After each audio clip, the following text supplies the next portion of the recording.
ঘড়ির কাঁটায় তখন দুপুর 1:06। মাঝ আকাশে উড্ডয়ন করে বাংলাদেশ বিমান বাহিনীর একটি প্রশিক্ষণ বিমান। সঙ্গে সঙ্গে এটি বিধ্বস্ত হয়ে পড়ে ঢাকার উত্তরার মাইলস্টোন স্কুল অ্যান্ড কলেজের মাঠে। মুহূর্তেই আগুন জ্বলে যায়।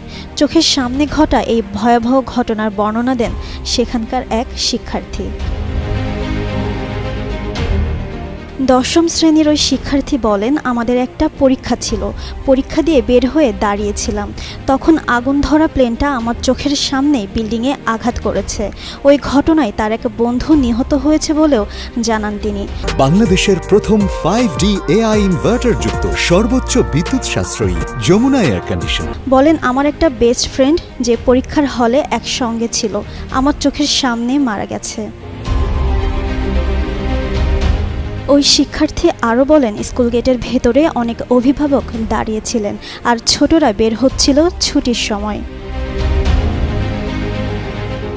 এদিকে ঘটনার পরপরই ফায়ার সার্ভিসের অন্তত 8টি ইউনিট আগুন নিয়ন্ত্রণে কাজ শুরু করে।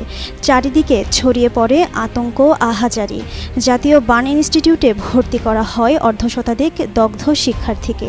তাদের অনেকেই মৃত্যুর সঙ্গে পাঞ্জা লড়ছে। আইএসপিএস জানিয়েছে, বিধ্বস্ত হওয়া বিমানটি ছিল F-7 VJI মডেলের একটি প্রশিক্ষণ বিমান।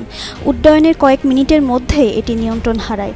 এমন মর্মান্তিক ঘটনায় দেশ জুড়ে নেমে এসেছে শোকের ছায়া। সোমবার সন্ধ্যা 6টা পর্যন্ত 19 জনের মৃত্যুর খবর পাওয়া গেছে, আর আহত 164 জন হাসপাতালে চিকিৎসা নিচ্ছেন। জিন্নাত আরা ঋতু, যুগান্তর নিউজ।